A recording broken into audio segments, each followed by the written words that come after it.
now next is what? Boolean equation, or that is also called as logical equation, or that is also called as switching equation.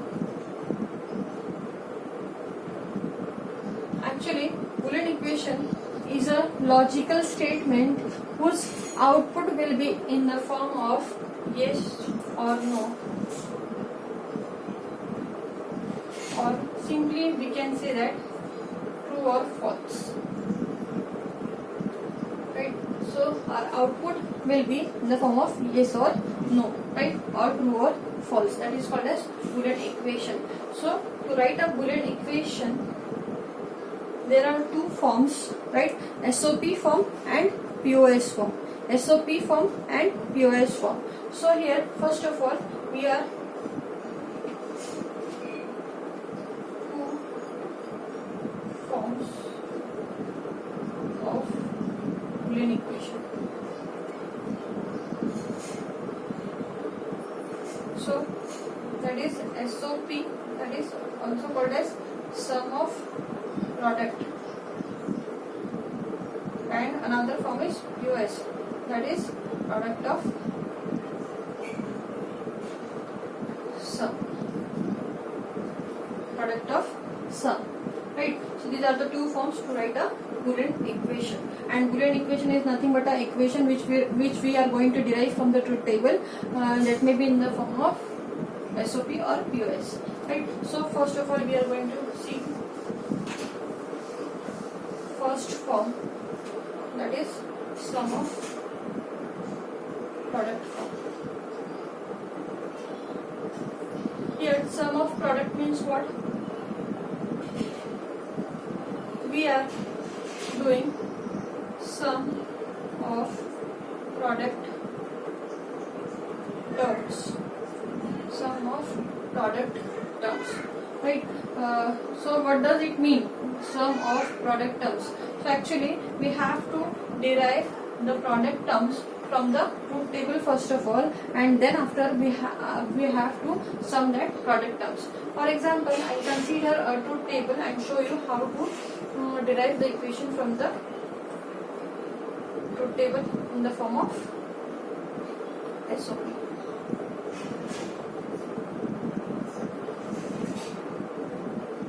Right? So this is the truth table.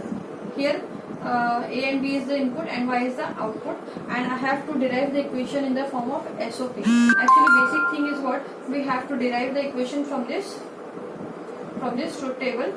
So for deriving that equation, we can use any of the form, that is SOP form or POS form. So today we are going to see SOP form to derive the equation, right, from this truth table.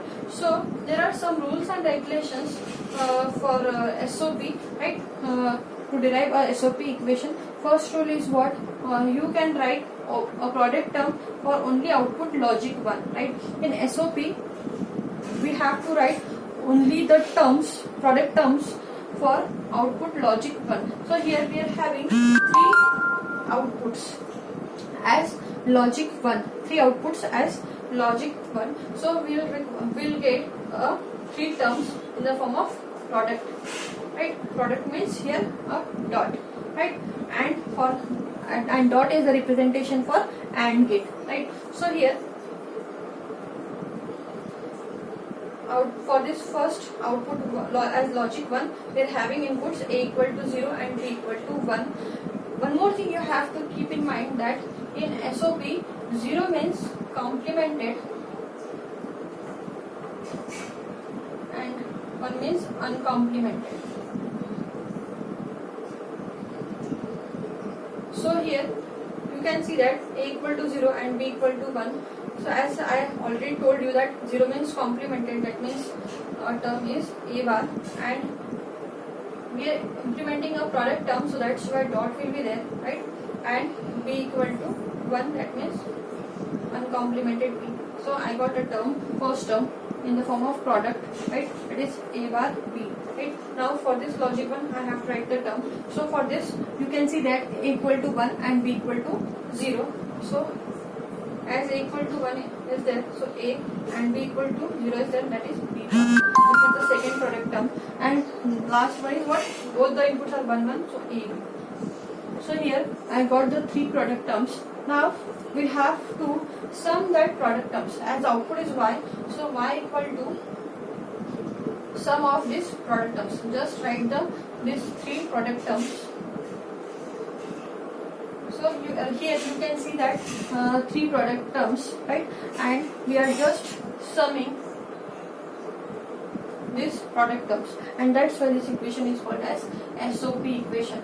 So what we had done, first of all, here we had implemented a product terms or derived the product terms, and after deriving the product terms from the truth table, we are going to just sum that product terms, right?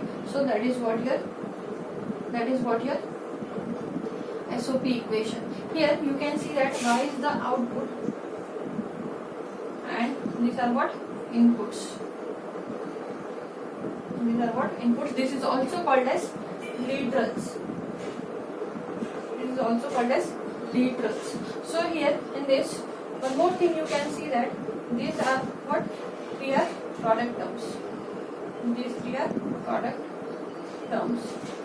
And these product terms are summed together, so that's why this equation is called as sum of product equation, right? So that is what here sum of product equation is, right? Now next is what?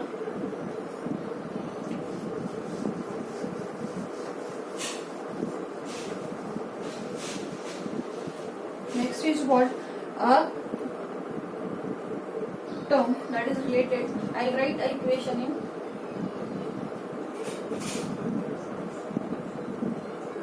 SOP form now. So here you can see that this is a SOP equation, right? Since there are product terms, right? And their product terms are summed together, and that's why this equation is called as sum of product equation. Now next is what? There are two forms of SOP equation, right? That is here standard equation. This equation may be in the form of two forms: standard, that is also called as canonical, and another one is here non-standard equation. Non-standard equation. So what does it mean? Standard means what? Here you can see that in this equation, this is a logical statement whose output will be in the form of true or false, right? And that is called as Boolean expression, right? And this Boolean expression is in the form of SOP, since here you can see that product terms, and that product terms are summed together, right? So that's why this equation is in SOP form. But there are two forms in SOP, that is standard and non-standard. Standard form is also called as canonical form, right? So here just see that here number of literals are there. So how many literals are there in this? Literal means inputs, right? So there are total three literals that may be in the complemented form or uncomplemented form. That uncomplemented or complemented does not matter, just see the variables. So here you can see that three inputs are there, A, B and C, right? Now our question is what? Whether it is a standard form of SOP or non-standard form of SOP. In standard form of SOP, you should remember that whatever the number of inputs in the equation, that should be present in each term. Right? These are what? Terms. There are total three terms in this equation. Three product terms are there in this equation. So in this product terms, if all the three inputs are present, since how many inputs are there in this equation? Three inputs are there, A, B and C. So here you have to remember that if all the three inputs are present in each term, then that equation is called as standard equation or canonical form of SOP equation, right? So here you can see that total three inputs are there in this equation, and all the three inputs are present in each term. So that's why this equation is called as standard equation, standard SOP equation, right? Sometimes you can derive an equation from the truth table, that AB plus AC plus BC, right? So here you can see that how many inputs are there in this equation? 3 inputs are there, but all the 3 inputs are not present in each term, right? Then that time, that is what your non-standard equation, right? So here you can see that in this equation all the 3 inputs are there, but all the 3 inputs are not present in each term, right? You will say that in a single term, if all the 3 inputs are present, and in 2 terms any input may be absent, so is it a standard equation? No. Is it a standard equation? No. Since this term is having all the 3 literals, right, but these 2 terms are not having all the 3 literals, right? So that's why this is a non-standard equation. Non-standard equation. In standard equation, all the 3 literals should be present in each term, right? So that is what your standard and non-standard SOP form, right? Now next is what?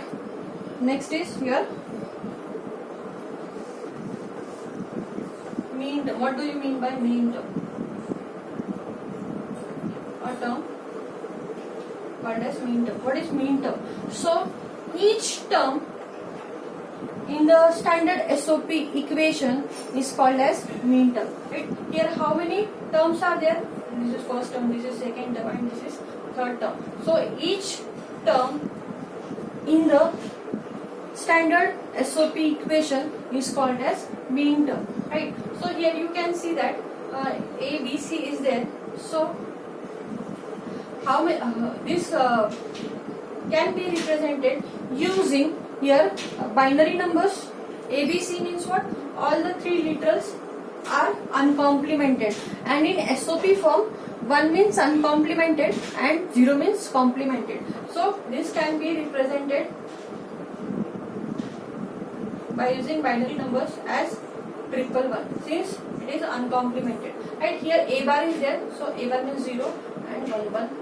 Now this is 110, right? So here, as I had told you, that mean term is nothing but a product term in the standard SOP equation is called as mean term, right? So here mean term can also be represented using small m, right? So here this is what? This is a decimal 7. So this term will be represented in the form of mean term as m7 plus. Now this is the representation for 3, right? This is decimal 3. So here mean term will be m3 plus here this is the representation of 6, right? So here m6. So we had converted this equation in the form of mean terms, right? As small m is the representation of mean term, and here this is what here the binary representation of this terms, this product terms, and if you want to just convert this binary representation in the form of mean terms, then here small m we have to use and the decimal of this binary digits, right? Binary bits, right? So here this is what your equation in the form of mean term, right? Now next is what? This plus means summation sign, right? So we can write summation and take m common, small m common, and write these decimal numbers as like this. So here mean terms have 2 representations. One is a small m and another one is summation sign, right? So that is what your sum of product is, right? We had seen, right? So here 3 things are there.